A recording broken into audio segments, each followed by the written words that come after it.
Kada vam kažu da ne možete da ostanete u drugom stanju ili ako vam kažu da ne možete da imate decu, šta vi tada radite?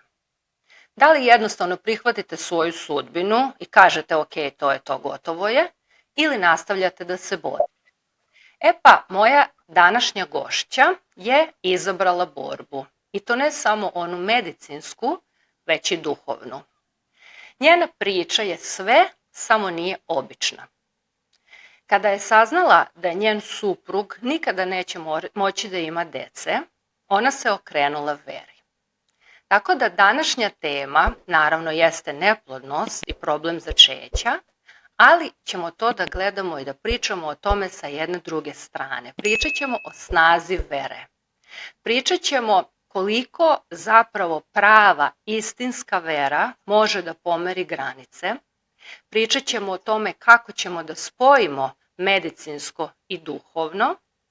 Tako da, ako verujete u čuda ili vam možda treba mala potvrda da se čuda ipak dešavaju, onda je ovo prava epizoda za vas.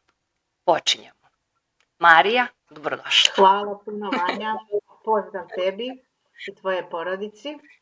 Pa kao što sama rekla, pričat ćemo o mojoj borbi za potomstvo i mog bračnog druga. Pre nego što počneš, imam samo jedno pitanje.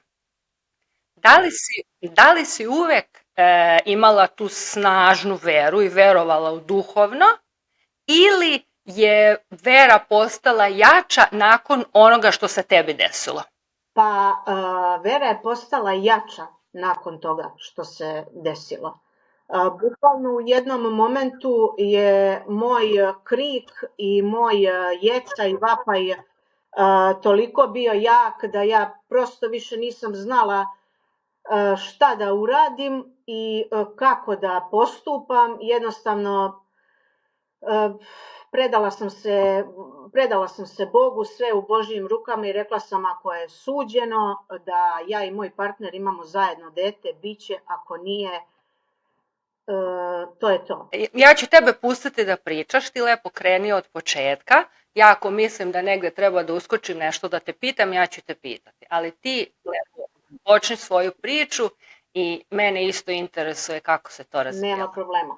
Pa dakle, mi smo se upoznali, venčali smo se 2018. godine i nikada nam nakon toga, znači, ni u jednom momentu nismo razmišljali o potomstvu. Znači, to smo pustili nekako, a kad se desi, desi se, i to je to.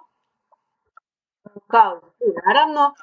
I pustili smo to. Međutim, kako je vreme prolazilo, a prolazilo je 1,5 dana, pa 2 godine, ja sam se u jednom momentu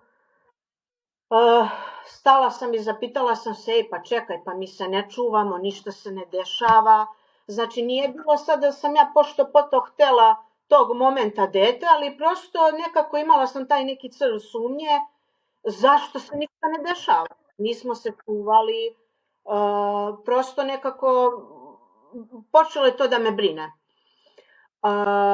Ja sam neko ko je sve do tada bio sportski tip, bavila sam se sportom, zdravo sam se hranila, kao i moj suprug. Prosto nije mi ništa padalo na pamet da može da dođe do nekog problema. Niti sam ja pre toga imala nekih ginekoloških problema, neko sam ko ide redovno na ginekološke preglede, na svaka 4 meseca, pa sam i tada u tom periodu redovno sebe kontrolisala.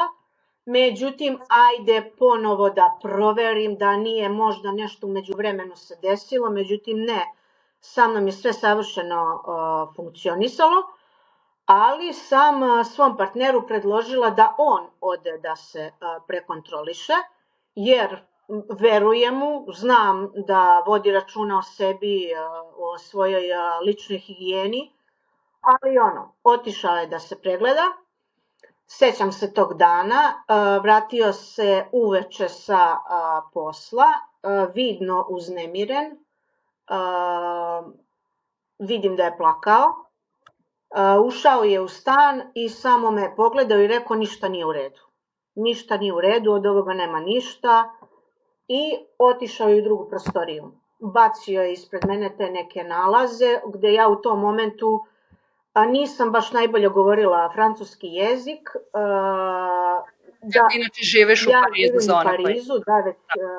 Ali si poleklom iz Lazarevca. Ja sam iz Lazarevca, živim u Parizu već 8 godina. U tom momentu ja ne znam dobro da čitam, ne znam dobro da govorim. Gledam one nalaze, ništa mi nije jasno, ali opet naravno ima neko stručniji ko će te nalaze da pročita. Ulazim kod svog supruga koji je vidno uznemiren i predlažem mu da odemo kod našeg izabranog lekara, da nam on pročita nalaze i rezultate i da vidimo šta ćemo dalje. Otišli smo i meni je sam njegov govor tela sve govorio. Neko ko sedi preko puta vas, uplakan, uznemiren, vi koji, tačnije taj doktor koji uzima sve te nalaze, znači bukvalno ih je pogledao ni minut, to je mnogo, predao nam, vratio nam nalaze i rekao, ne gospodine, vi ste definitivno impotentni, vi definitivno ne možete da proizvedete zdrave spermatozoide po ovim nalazima, to je to, ja vam želim svu sreću, ali nažalost to je to. Vi nikada nećete moći imati decu. Da. Međutim, ni u tom momentu, znači taj čovjek meni nije uopšte ulivao poverenje. Ja bukvalno sam neko ko na prvu, ako je neko odbojan, znači jednostavno nisam poverovala u to. Ja mislim da mu se čak jako je davno bilo nisam ni javila. Uzela sam sve papire. Ja mislim da mi žene imamo veoma snažnu intuiciju.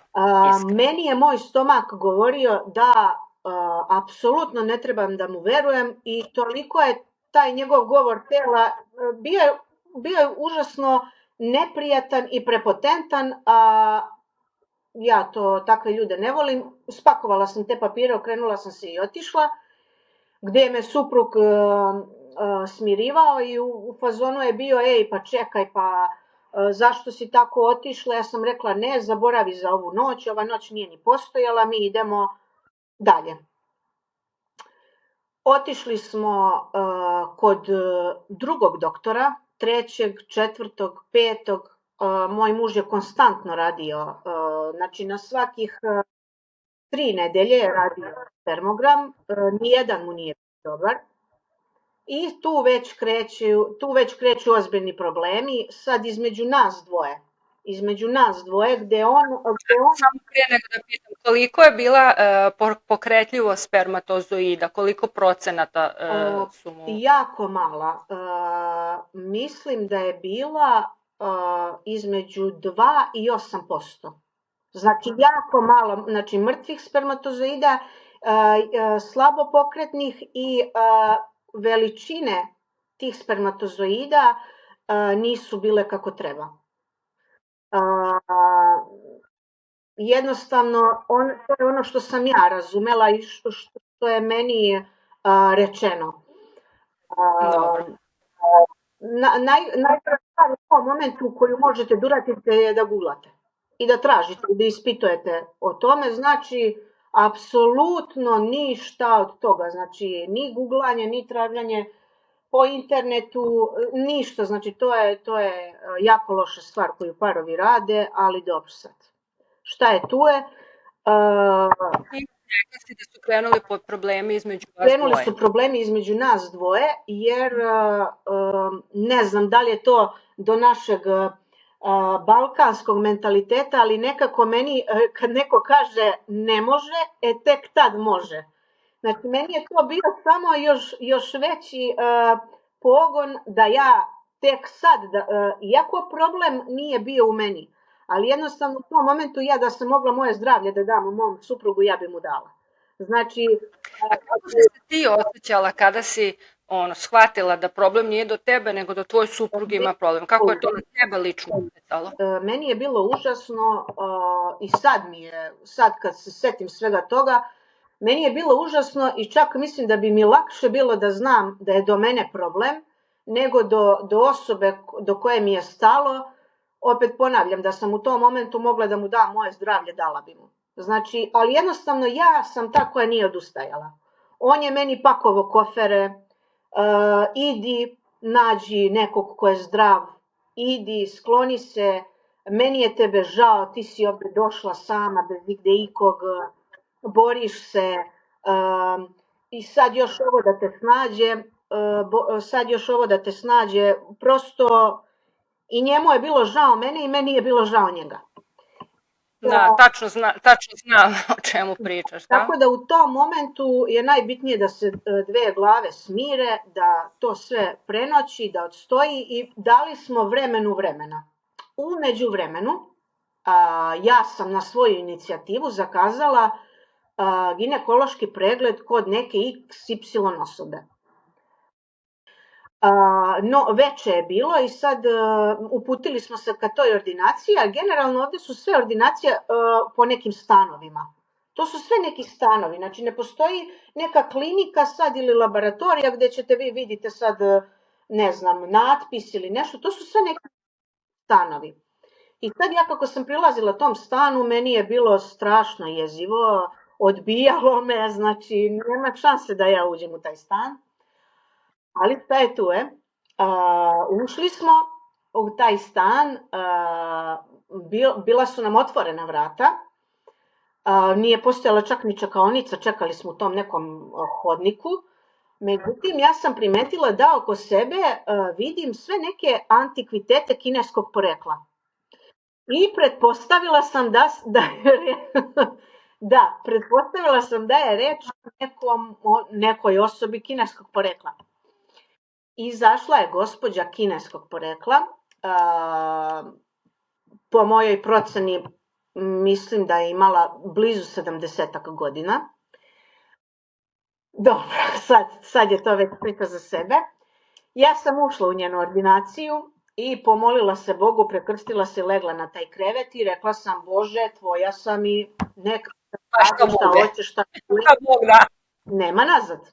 Ja sam njoj objasnila celu situaciju, a ona je pomno ćutala, nije progovarala ni reč, nego je sačekala da se ceo taj pregled završi, rekla mi je da je sve u najboljem redu i pozvala je mog supruga da sednemo i da porazgovaramo. Rekla je, sa vašim suprugom je sve u redu, nemojte da brinete, ali eto čisto ako imate kod sebe vaše nalaze da ja to pogledam. Ona je pogledala te nalaze i rekla, pa da, jako su loši, ali to nije kraj. I sad mi onako u neverici gledamo kao šta će sada kaže, jer ona je ženski ginekolog. Ja u svom bliskom okruženju, tako nam je rekla, imam osobu koja je upravo ostala u drugom stanju nakon 12. vantelesne oplodnje. I postoji jedna vrhunska klinika u Parizu za koju mi nismo do tada čuli, koja je bazirana samo na tome, znači na potomstvu. Ja ću vama dati kontakt njihov i njihov mail, a od mene ćete dobiti preporuku da vas ja preporučujem toj klinici kao prolaznost, jer je jako velika, da kažem, navala, gužva na toj klinici i jako teško se dobija veza za tu ustanovu. Gospođa je bila u pravu. Mi smo iste večeri poslali mail, poslali skenirana njen papir kao preporuku i to je bilo to. Mi smo to poslali, to je bio april mesec, znači vreme covida. Mi smo to poslali i to je bilo to. Vreme je prolazilo, mi nismo odgovorili. Došao je jul mesec, znači mesec kada je ovdje godišnji odmor. Mi smo došli za Srbiju. Očajni, nismo dobili odgovor od klinike, šta ćemo, kako ćemo, ništa. Biće i to je to. I onda smo se pustili smo da sve ide svojim tokom.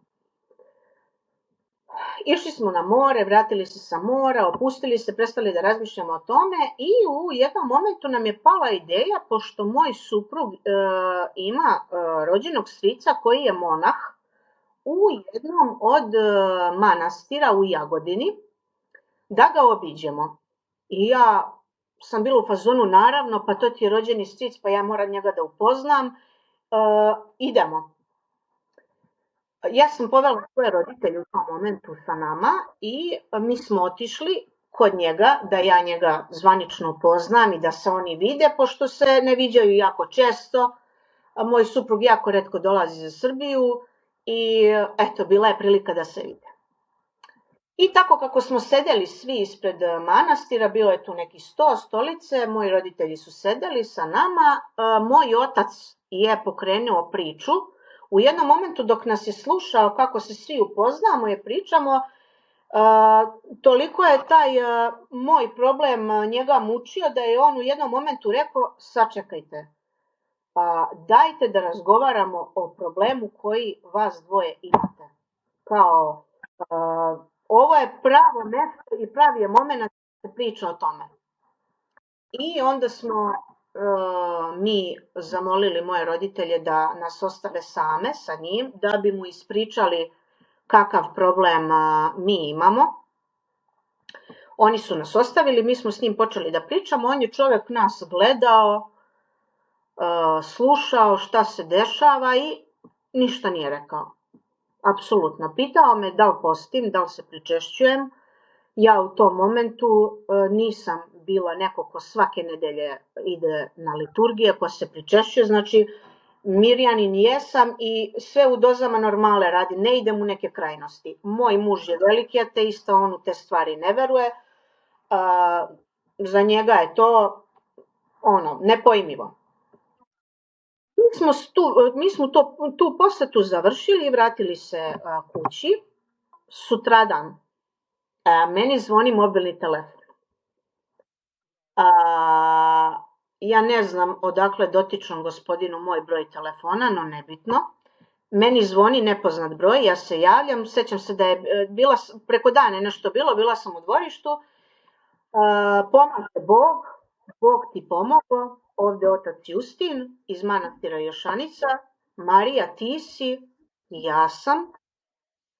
Marija, kroz pola sata stići će ti paket koji sam ti poslao poštom, stići će na vašu kućnu adresu, molim te, prati uputstva, nek Nenad koristi to što sam poslao namenski za njega, a ti koristi to što sam poslao namenski za tebe i ispoštujte proceduru do kraja. Molit ću se za vas s Bogom. To je bio ceo naš razgovor. Ja u tom momentu, vi ne možete da shvatite kakva je to emocija. Ja bukvalno ispao mi je telefon, braznula sam u plač, jer sve do tada ja sam to nekako stoički gutala u sebi, čuvala u sebi. Prosto tad sam izbacila sve. Stiže paket, ja paket otvaram, kutija sa tinkturama za mog supruga, gde ima, znači ovakvih bočica je bilo pa sigurno 12-ak. To su određene tinkture koje pomažu spermatozoidima da budu pokretni, da budu zdravi, da prohodnost jednostavno bude kvalitet, sam kvalitet podižu. Tinkture to su kao biljni ekstrakti ili tako nešto? Da, to su biljni suplementi. Na svakoj od njih ima namena zašta je, zbog čega je, koliko se koristi i ima rok trajanja. Rok trajanja je izuzetno mali, tako da bukvalno u tom momentu kada krenete da koristite to, znači mi smo u tom momentu pozvali tu kliniku, pošto odgovor od njih nismo dobijali, jer smo hteli da sve to ubrzamo. Ja sam dobila paket u kojem se nalazio konac, sada je već uveliko pokidan, pošto je nošen 2 godine. Dobila sam ulje i tečnost, ulje sa kojim sam se pomazivala i tečnost koju sam pila. I dobila sam sveta voda i ulje nektarija eginskog, znači ulje koje se vadi iz kandila sa Egine, gde se to je, mislim, ja ne znam koliko ste upoznati s tim To je turističko ostrvo. mesto, da, turističko mesto, manastir Svetog Nektarija Eginskog. Dobila sam, znači, tečnost i koju sam pila i ulje sa kojim sam se pomazivala i molitvenik. I sad ja sam gledala u to, ajde, Ali kako je tvoj suprug odreagovao na taj Moj suprug je zanimljiv kroz ovu priču jako. Bukvalno bio je u tom momentu toliko je očajan da bukvalno da sam mu dala otrov da popije, on bi popio. I rekao mi je daj mi to šta ima, objasni mi šta treba da pijem, koliko čega i samo da znaš da ovo sad radim samo i isključivo zbog tebe. Ja sam pitala zašto zbog mene, mislim, generalno je to osoba koja je jako imala teško detinjstvo i jedna napaćena ličnost, tako da sve ovo što se desilo sa njim dodatno ga je poljuljalo, pogotovo kada kažete nekom muškarcu da je impotentan. Udaraš mu u njegov ego, udaraš mu tamo gde su svi muškarci najtanji. Tako da sve sam ja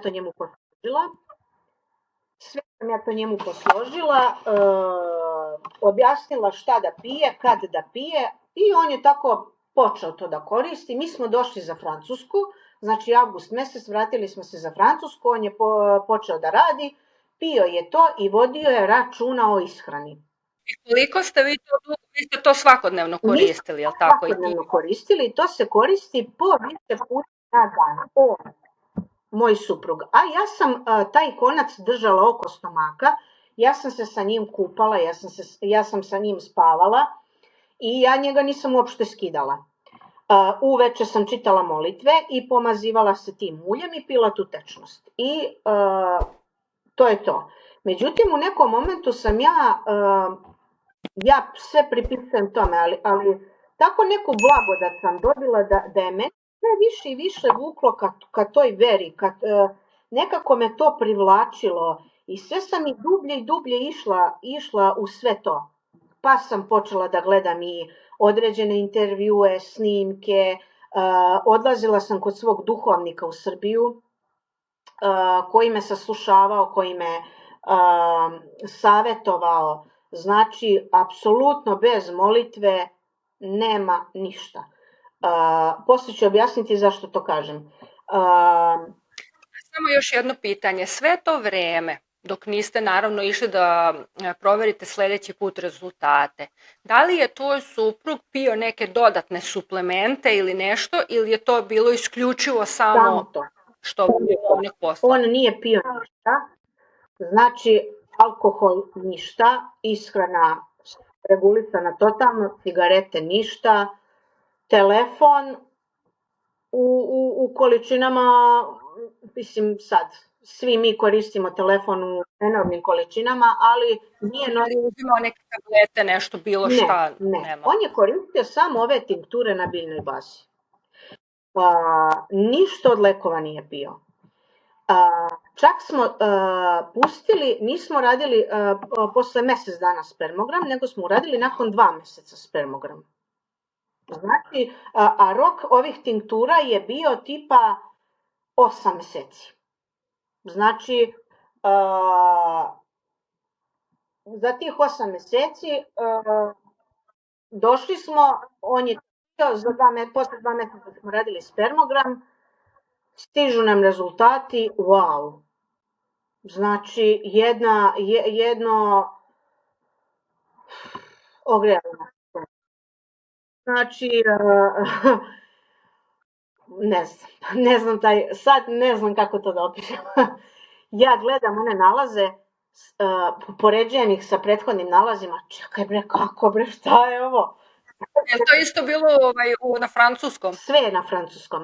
U francuskom. Tad si već progovorila. Tad sam propevala. Koliko sam bila srećna, ali najviše sam bila srećna, ne sad taj projekat Beba i sve to, ja sam bila srećna zbog njega. I sutra, Da. Pa nisi nam rekli šta je bilo, kakav je rezultat bio, rezultat je to bio čekam. 48%. Možete vi to da verujete? Pardon, rezultat je bio 28%. Prvi put mi smo uradili nalaze ponovo da bi bili sigurni. Znači, on je nastavljao da pije tinkture. Posle nedelju dana smo mi ponovo uradili nalaze koji su bili 48%. To je to. Ja nisam dobila mail od klinike, ne mogu da ih dobijem na telefon, ja sam sve ono pokupila u fasciklu i zaputila se pravo na kliniku. Moj suprug je bio u fazonu, alo, gde ćeš, ej, nije ti ovo Srbija, ne možeš tako da se ponašaš. Smiri se kao, ne, ja idem sad i odmah. Otišla sam, imala sam malo problema sa portirom, ali dobro, primio me, portir me je pustio da uđem, da se prijavim na informacije, međutim, ispostavilo se da je njihovo pismo koje su oni nama poslali se zagubilo. Oni su nama poslali potvrdu da nas primaju na konsultacije i poslali su putem pošte, međutim, mi to nismo dobili. E sad, da li je u međuvremenu, dok smo mi bili u Srbiji, to neko nama iz sandučeta uzeo, pošto ovde je Pariz, ovde ti ukradu, obiju stan, uđu kroz prozor, jednog jutra ih vidiš u kupatilu, to je ovde normalno. Tako da, mi taj papir nismo dobili, uglavnom nas su primili, javili smo se na informacijama i tada su uzeli sve podatke o nama i zakazali smo prve konsultacije zvanično sa doktorom. E sad, to je sad malo kompleksnija, ja ću malo ubrzati, to je sad malo kompleksniji proces. Uglavnom, poenta priče je bila da nam je tadašnji lekar savjetovao da bi najbolje za nas bilo da istog momenta krenemo sa mojim hormonskim terapijama, da on može u narednom roku što pre da izvadi spermatozoide kako bih mogao da ih zamrzne. Da iskoristite moment. Dok su oni još, da kažem, dok je taj kvalitet još toliko. Da. Sve se to nekako brzopotesno desilo. Oni su to, moj suprug je dao svoj materijal, oni su to zamrznuli, morali su jer su čekali da ja isprimam određene hormonske terapije. Pre hormonskih terapija ja sam imala ciklus, kontrolni ciklus, znači koji je podrazumevao histeroskopiju, histerografiju, kolposkopiju, papa testove, čak su me slali da radim i magnetnu rezonancu, da bi oni 100% bili sigurni da sam ja komplet čista. Da ne dođe do nekih slučajno polipa, jer polipi izuzetno mogu da naprave problem. Da. Tako da ja sam sve što je bilo do mene uradila i tebe je sve bilo okej. Sve je bilo u savršenom redu. Jedini problem koji sam ja imala što se tiče hormonskih terapija, sad takva je procedura u Francuskoj, ja sam dobila užasno mnogo hormonskih terapija i jako sam ih dugo primala. Ja sam primala dnevno 4 vrste hormona, od kojih su 2 injekcije, a 2 su tablete. U tabletama, 2 su u injekcijama, 2 su u tabletama. I tako mesec i po dana. Mesec i po dana. Kako je to uticalo na tebe? Užasno. To je užasno. Fizički, emocionalno. To je užasno uticalo na mene. Ja sam se od istih ugojila 40 kilograma. Bila sam jako odsjetljiva, plakala sam non stop, stalno mi se spavalo, konstantno sam bila razdražljiva i u jednom momentu sam imala osjećaj da ću da puknem. Toliko je to nekako bilo forsirano da se stvore ti folikuli, taj donji deo stomaka je bio bukvalno, ja sam već mislila da sam u drugom stanju, negde 3. 4. mesec. Da, razumem. Kao bomba. Bukvalno. I mislila sam da ću u jednom momentu da eksplodiram, jer u to vreme je bilo vreme COVID-a, mi smo imali ograničeno kretanje, znači nismo mogli da izlazimo napolje i po danu smo mogli sat vremena samo da izađemo u razdaljini do 500 metara. U razdaljini do 500 metara od mesta gde stanujemo. Punkcija je bila zakazana za oktobar mesec, ja sam jedva čekala. Znači ti si se u tom periodu ugojila 40 kilograma. To je period od, znači ovako, bio je kraj avgusta do kraja oktobra. Znači, to je, ja sam krenula sa 59 kilograma. Sa 59 kilograma sam krenula sa tim. To je za nekoga koje, mislim, ja nikada u svom životu nisam imala toliko kilograma i to je strašno nešto. Prvo za organizam, za moju psihu i kako je uticalo. Da, ali to je hormonski, mislim, to je nešto na što ti ne možeš da utičeš. Tebi se to, nažalost, toliko jako odrazilo, kao da je nus pojava, ne znam. Mene su mnogo forsirali, čak je i lekar, kada sam ja, pošto između svega toga mi odlazimo na snimanje da se vide koliki su folikuli i sve to, i kada sam se ja požalila na sve, oni su rekli u fazonu, gospođe, vi želite da ostanete trudni ili ne? U fazonu, ćuti tu i to što ti dajemo, i to je bilo to. Ali ja sam im verovala, to je prvi put da sam nekome verovala. Jer generalno kada sam ušla na tu kliniku, sve je to bilo kao sat. To je sve tako funkcionisalo, oni su toliko ljubazni bili prema meni, i te sestre, i ti ginekolozi, i anestezijolozi, sve je to funkcionisalo kao sat. I verovala sam da će to da uspe, ali stvarno sam verovala da će to da uspe. I došao je dan punkcije. Došao je dan, ne, mi smo zakazali punkciju. I ja se nadam da će 28. oktobra biti punkcija, za koju sam potpisala pre toga da ću raditi pod totalnom anestezijom. I sve je bilo dogovoreno i sve je bilo u savršenom redu. I onda dobijam mail da ja moram da otkažem, to jest da oni moraju da otkažu taj dan punkcije, jer je vreme covida, oni nemaju slobodne sale za mene, da bi me uveli u totalnu anesteziju i da sve pada u vodu i odlaže se za januar mesec. Taj moment je za mene bio kraj. Međutim, 10. novembar ja dobijam poziv da se hitno spremim i da dođem na pregled, ne znam zašto. Ja sam otišla i oni su meni rekli, gospođe, daćemo vam sad 4 injekcije, primit ćete ih naredna 4 dana i ako ste za, mi bi vama sledeće sedmice uradili punkciju.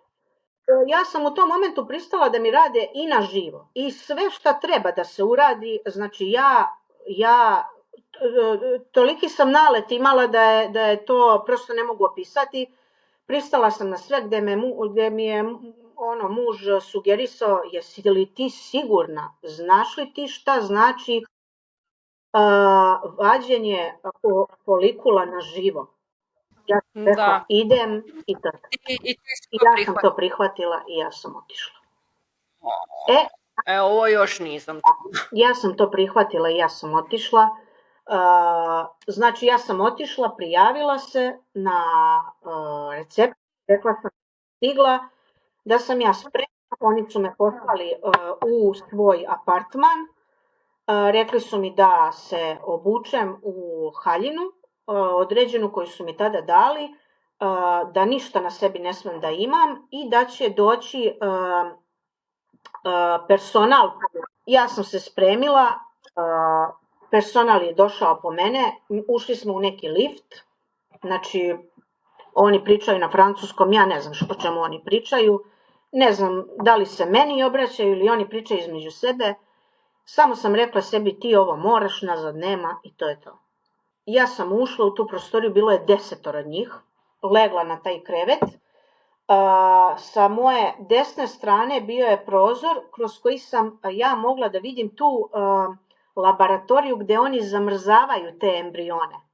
I nekako u tom momentu sam ja dobila neki vetar u leđa i videla sve to kako oni to prave i rekla sam, ma daj bre, ovo nije za tebe ništa, stisni zube, ma neka boli, nema veze, ti ćeš ostati trudna, moraš ovo da prođeš, znači nema. Mari, rasplakati mene. Pa ja se borim. Ja se borim se, to je nekako, to je sve, ja sam sve to potisnula u sebi, svu tu papirologiju i sve to što se toga tiče ja sam sklonila, potisnula i zaključala. Sad kad već treba da krenem ponovo sa tim, u skorije vreme ponovo, pošto naravno planiram još jedno dete, kreću da rade. Eto sad znate da Marija ima dete. Da, ja imam jednog đavolka malog, kojeg su oni jako dobro napravili, da tako kažem. Kako ste izdržala to? Meni to ne ide u glavu, mislim. Pa, rekla sam ti, ja kada sam videla tu laboratoriju, kada sam videla kako oni vade te embrioni, kako oni to prave. Stisla si zube. Ja sam u tom momentu rekla, ma nećeš ga, majci, ma ti ćeš ostati trudna, pa kad izdrži, znači, moraš da izdržiš, znači nema. I ona je žena vadila te folikule i vadila da sam ja u jednom momentu bila u fazonu što radi ova žena. Znači nemoguće da to toliko traje. Ja sam na engleskom nju pitala, ja se izvinjavam, da li se nazire kraj? I ona je rekla, i mi bi voleli gospođo, ali mi sada trenutno vadimo 11. ovulu. Ja molim. Izvadila je 12. ovulu i rekla, to je to, nema više. I ona kao, bravo, izdržala si, super. Sad treba ustati sa kreveta, sa tada mojih 99 kilograma. Treba ustati sa tog kreveta, vidno umor i bolovi i sve to, znači stavili su me na ta pokretna kolica i ubacili su me, oni su sve to završili, znači kasnije, ja ustala sam, sela u ta kolica, odvezli su me u lift i kako sam se ja liftom penjala na gornji kat gde mi je soba bila, kako se lift otvorio, videla sam svog supruga na stolici preko puta lifta koji je bio uplakan i koji mi je samo u prolazu uspeo je da mi kaže nikada Boga ni za šta nisam molio, niti sam verovao da Bog postoji. Prvi put u životu sam zamolio samo da sa tobom bude sve u redu. Još pogotovo kad me video u toj situaciji kako sam bila, znači krvave haljine, znojava nikakva, bilo mu je užasno teško.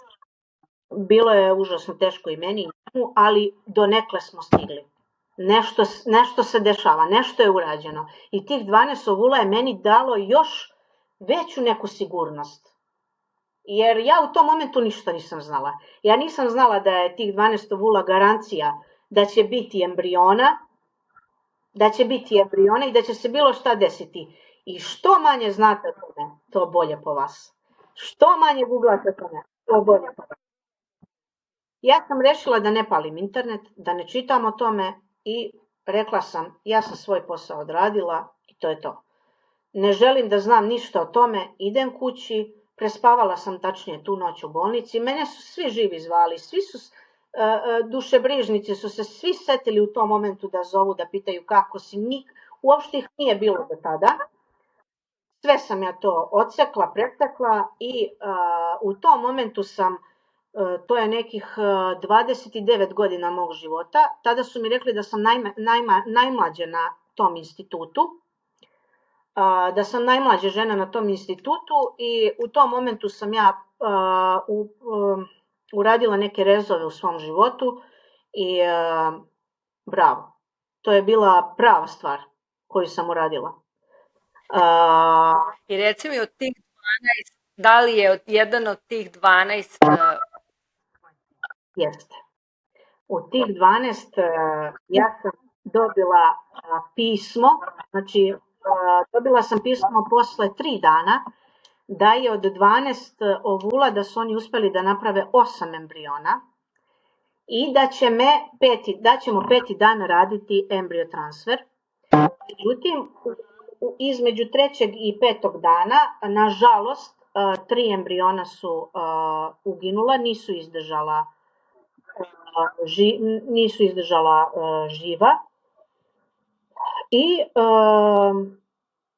ništa, došli smo na kliniku, ja i moj suprug, rekli su mi da je to mačji kašalj, da to nije ništa strašno i da je to milina, kad si prošla punkciju, ovo nije ništa za tebe. Ja nisam verovala. Šta? Pesma, da. Ja sam legla na taj krevet, oni su me pregledali, dok sam ja pričala, ona je meni rekla, ustanite gospođo, gotovo je. Ja sam bila u fazonu, šta je gotovo? Pa kao, završili smo transfer. Ova se čali sa mnom, šta ste završili? Završili smo transfer, gospođo, slobodni ste. Pošto imamo još malo vremena, znači taj prvi transfer i sve to je odmah bilo uspešno, tako? Da. Odmah je bio uspešan. Da li to je naravno najdivnija vest koju svaka žena može da čuje, svaki par može da čuje. Ono što mene zanima, samo brzo, da li si u toku trudnoće koristila ono što ti je monah Justin dao? Koristila sam svo vreme ono što mi je monah Justin dao, čak i na carski rez kada sam otišla, pošto je moj porođaj bio carski i imala sam komplikacije kroz celu trudnoću, imala sam određenih komplikacija.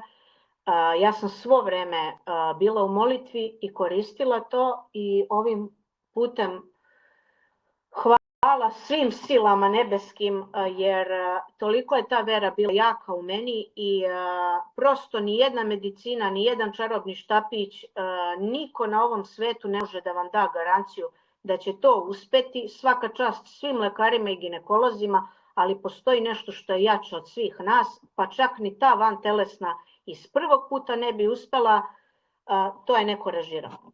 Tako da, Vanja, draga, hvala ti puno. Hvala ti puno što si mi dala vremena da ispričam svoju priču i da nekome pomognemo. Hoćemo, sigurno ćemo nekom pomoći. A vi, drage devojke, žene, majke, buduće majke i kraljice, gledajte nas i sledeće nedelje kada ćemo čuti neku novu priču, a u međuvremenu ne zaboravite da delite, da lajkujete, pratite moj YouTube kanal Moć istinitih priča, jer samo od vas zavisi koliko ovaj podcast dugo će da traje. Što vi više delite i što se žene više informiše i žele više da govore o tome, toliko će i ovaj podcast da traje. Tako da, veliki pozdrav od Marije i mene i vidimo se za nedelju dana. Ćao. Ćao!